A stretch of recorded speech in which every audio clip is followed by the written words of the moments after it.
Everything right now feels so out of reach. You always land on your feet, bro. He likes me. Clayman. What the? Host gate.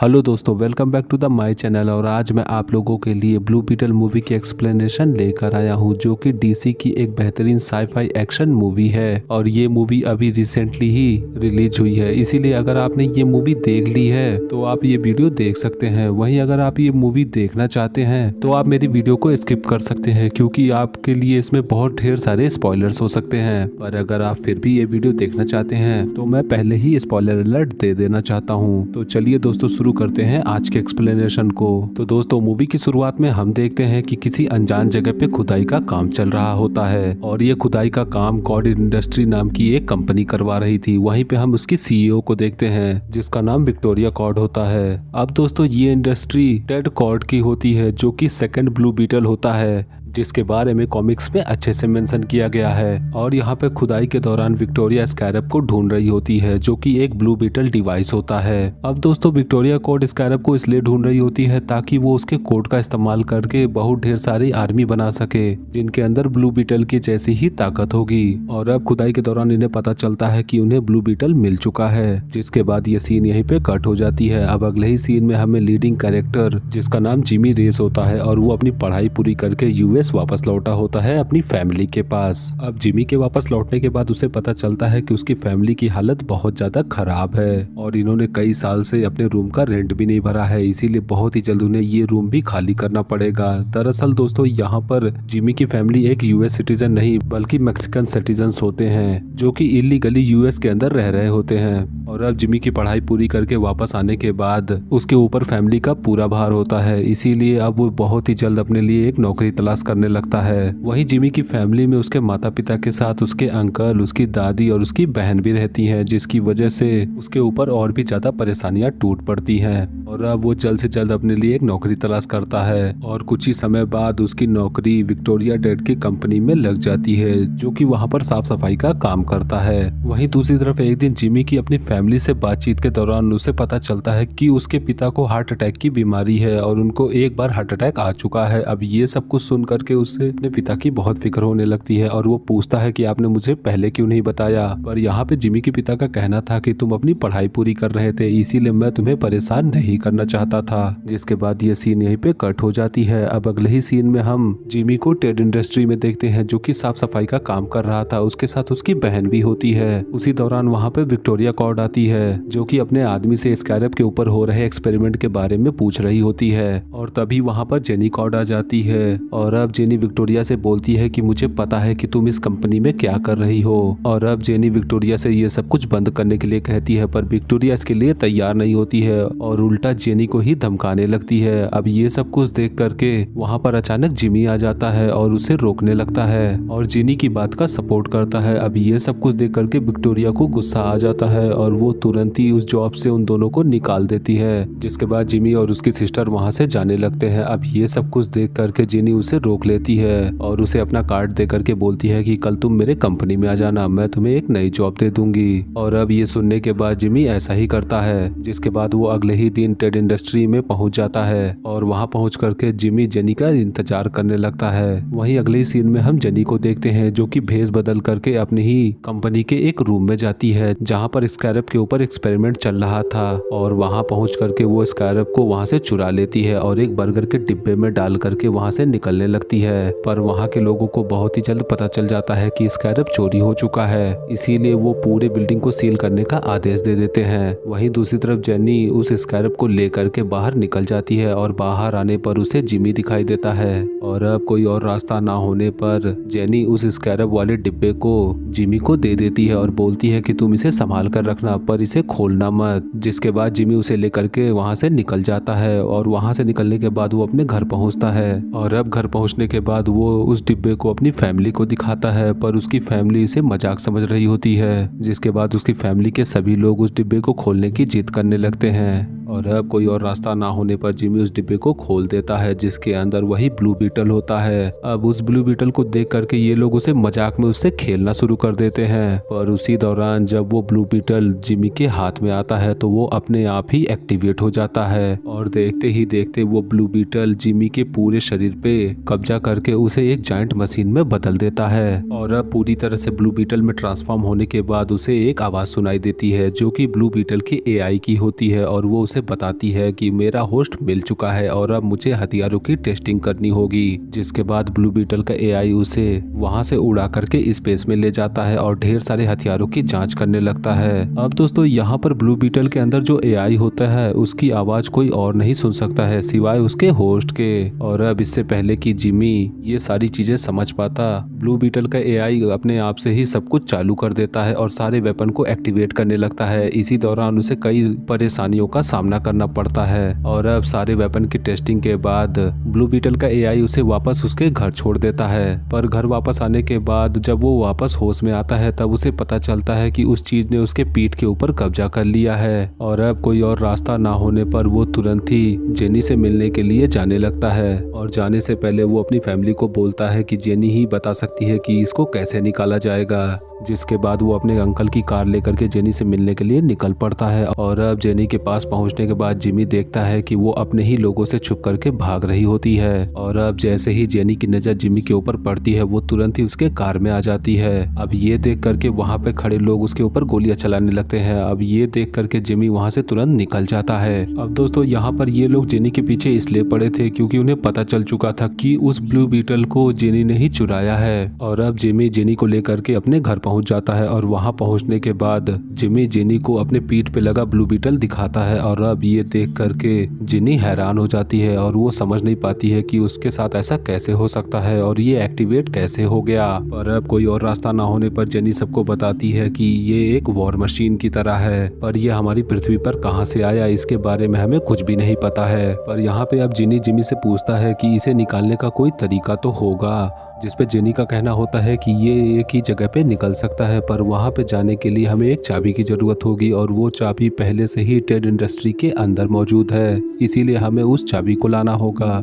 जिसके बाद jenny और Jamie तुरंत ही अपने uncle के साथ Ted industry की तरफ निकल जाता है। अब वहां पहुंच करके जिमी का अंकल अपने एक मशीन के जरिए वहां के कैमरों को हैक कर लेता है, जिसका फायदा उठा करके जेनी और जेमी टेड इंडस्ट्री के अंदर चले जाते हैं और वहां पहुंच करके वो चाबी को चुरा लेते हैं जो कि एक घड़ी होती है। पर जब वो उसे चुरा करके बाहर निकल रहे थे कि तभी वहां पर एक अजीब सा आदमी आ जाता है जो कि देखने में आधा इंसान और आधा मशीन लगता है, बिल्कुल एक साइबॉर्ग की तरह। और इसे विक्टोरिया ने भेजा होता है इन दोनों को मारने के लिए। और अब इन दोनों को सामने आता देख साइबॉर्ग उनके ऊपर हमला कर देता है, पर तभी ब्लू बीटल उसे रोक लेता है। और अब ब्लू बीटल के एक्टिवेट होते ही उन दोनों में भयानक लड़ाई होने लगती है, जिसमें साइबॉर्ग ब्लू बीटल के ऊपर भारी पड़ने लगता है क्योंकि ब्लू बीटल को अभी अपने असली ताकत का अंदाजा नहीं था और वो किसी को भी जान से मारने के एकदम खिलाफ होता है, जिसकी वजह से अब साइबॉर्ग उसे जान से मारने की कोशिश करता है। पर इससे पहले वहाँ पर जिमी का अंकल आ जाता है और उसे बचा लेता है, जिसके बाद वो लोग वहाँ से तुरंत ही निकल जाते हैं। और अब वहाँ से निकलने के बाद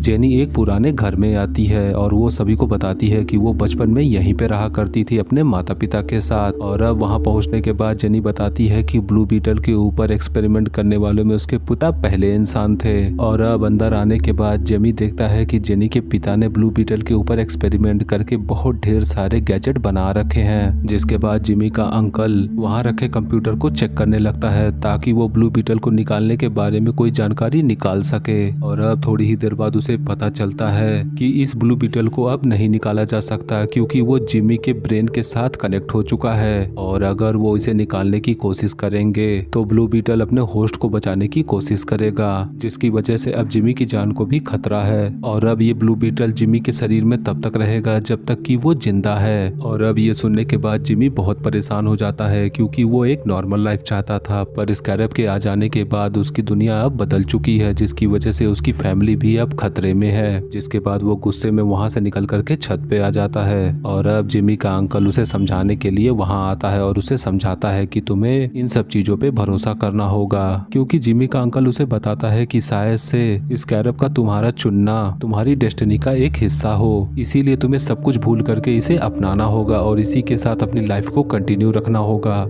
और अब ये सुनने के बाद जिमी सब कुछ भूल करके आगे इन सब चीजों का पता लगाने के लिए निकलने लगता है और अब उसी दौरान उसे आसमान में एक एरोप्लेन दिखाई देता है। अब जेनी इसे देख करके समझ जाती है कि ये विक्टोरिया का प्लेन है जो कि जिमी को ढूंढते हुए उसके घर की तरफ ही जा रहे थे और अब कोई और रास्ता न होने पर जिमी उनके पीछे चला जाता है। और अब अगले ही सीन में विक्टोरिया जिमी के घर पहुंच जाती है और उसे ढूंढने लगती है, जिसमें कि अब विक्टोरिया के आदमी जिमी के फैमिली के सभी लोगों को बंदी बना लेते हैं और उन्हें बाहर ले आते हैं। और अब विक्टोरिया के लोग उन्हें मारने ही वाले होते हैं कि तभी वहां पर जिमी आ जाता है और उन सभी को बचाने लगता है। और अब जिमी उन सभी से लड़ ही रहा था कि तभी उसके पिता को वहां पे हार्ट अटैक आ जाता है, जिसकी वजह से जिमी का ध्यान बढ़ जाता है और अब विक्टोरिया का आदमी जो कि वही साइबॉर्ग होता है वो उसके ऊपर एक वेपन से वार करता है और उसके वार करते ही जिमी पूरी तरह से डिसमेंटल हो जाता है, जिसकी वजह से अब वो अपनी कोई भी ताकत को इस्तेमाल नहीं कर पाता है, जिसके कारण उसके पिता की वहीं पे मौत हो जाती है। जिसके बाद विक्टोरिया के लोग उसे लेकर के वहां से निकल जाते हैं। वहीं दूसरी तरफ जिमी के पिता की मौत की वजह से उसकी पूरी फैमिली सदमे में होती है, पर वो सब कुछ भुला करके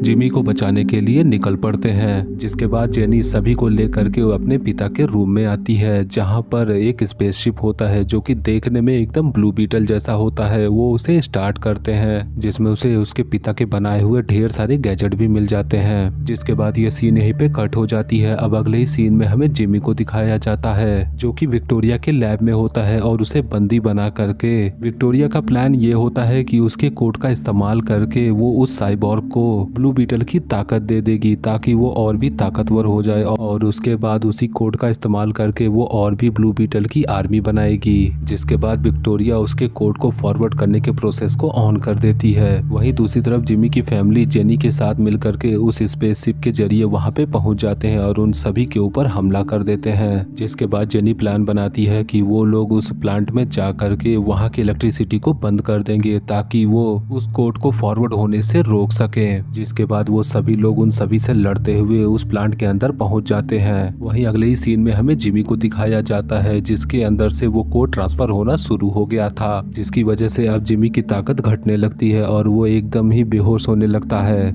और उसी दौरान ब्लू बीटल जिमी की ब्रेन का इस्तेमाल करके उसके ब्रेन के अंदर उसके पिता के विजन दिखाता है, जिसमें अब उसके पिता जिमी से कहते हैं कि तुम्हारी फैमिली ही तुम्हारी ताकत है और मैं हमेशा तुम्हारे साथ ही रहूंगा, अपनी फैमिली की रक्षा करना और अब तुम्हारा वक्त अभी नहीं हुआ है इसीलिए तुम वापस लौट जाओ। जिसके बाद अब जिमी को धीरे धीरे होश आने लगता है और अब जिमी के होश आने पर ब्लू बीटल का ब्रेन उसके न्यूरॉन में फिर से एक्टिवेट होना शुरू हो जाता है। वहीं अगले ही सीन में हम जेनी को देखते हैं जो कि उस पावर प्लांट के पास पहुंच चुकी थी और अब वो उस पावर प्लांट को बंद करने की कोशिश करती है, पर तब तक बहुत देर हो चुकी थी क्योंकि तब तक वो कोड उसके साइबॉर्ग के ऊपर ट्रांसफर हो चुका था। और अब देखते ही देखते वो साइबॉर्ग एक खतरनाक ब्लू बीटल मॉन्स्टर में बदल जाता है। जिसके बाद जेनी के पावर कट करते ही जिमी भी आजाद हो जाता है और अब जिमी के आजाद होने के बाद ब्लू बीटल और साइबॉर्ग के बीच में एक खतरनाक फाइट होती है। अब फाइट के दौरान साइबॉर्ग ब्लू बीटल के ऊपर भारी पड़ रहा था, जिसकी वजह से साइबॉर्ग ब्लू बीटल को बहुत मारता है, पर अब ब्लू बीटल को गुस्सा आ जाता है इसीलिए अब वो पूरी ताकत का इस्तेमाल करके साइबॉर्ग के ऊपर हमला कर देता है, जिसकी वजह से वो एक ही झटके में साइबॉर्ग को मार करके बेहोश कर देता है। और अब ब्लू बीटल अपने पिता की मौत के गुस्से में साइबॉर्ग को मारने की कोशिश करता है, पर यहाँ पर स्कैरब का एआई उसे रोक लेता है और वो उसे बताता है कि ये कोई गलत इंसान नहीं है। जिस पर अब स्कैरब के एआई का कहना होता है कि जब वो कोड ट्रांसफर हो रहा था तब मैंने इसकी मेमोरी में इसके विजन्स को देखा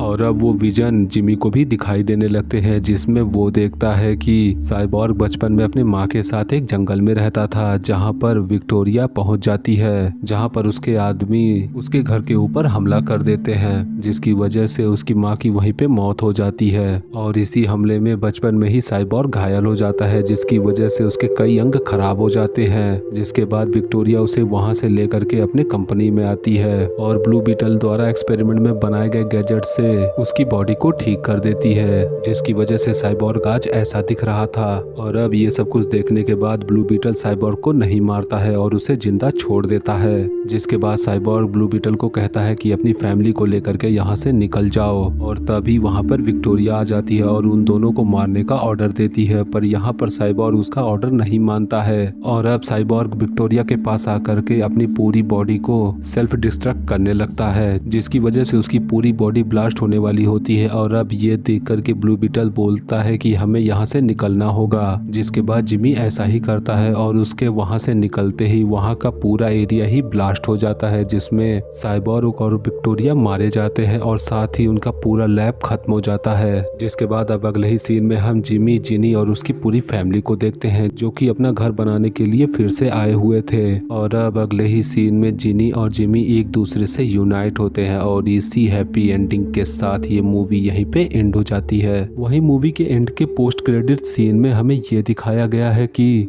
जब जेनी ने अपने घर में उस कंप्यूटर को ऑन किया तब वहां पर एक सिग्नल ट्रांसमिट होता है, जिसमें जेनी के पिता टेड बोल रहे थे कि वो अभी तक जिंदा हैं और अगर ये मैसेज कोई सुन रहा है तो ये मैसेज उसकी बेटी तक पहुंचा दिया जाए। और इसी के साथ ये मूवी यहीं पे एंड हो जाती है। तो दोस्तों, उम्मीद करता हूँ कि आपको ये वीडियो पसंद आया होगा। वीडियो अच्छा लगे तो वीडियो को लाइक और शेयर जरूर करें और चैनल को सब्सक्राइब करके हमें सपोर्ट जरूर दिखाएं, ताकि मेरा चैनल इसी तरह से बना रहे और मैं और भी एंटरटेनिंग वीडियो आप लोगों के लिए पोस्ट कर सकूं। और आज की वीडियो में बस इतना ही। वीडियो अच्छा लगे तो वीडियो को लाइक और शेयर जरूर करें और आने वाली वीडियोस की नोटिफिकेशन पाने के लिए हमारे चैनल को जरूर सब्सक्राइब करें। मिलूंगा आपसे अगली वीडियो में, तब तक के लिए गुड लक।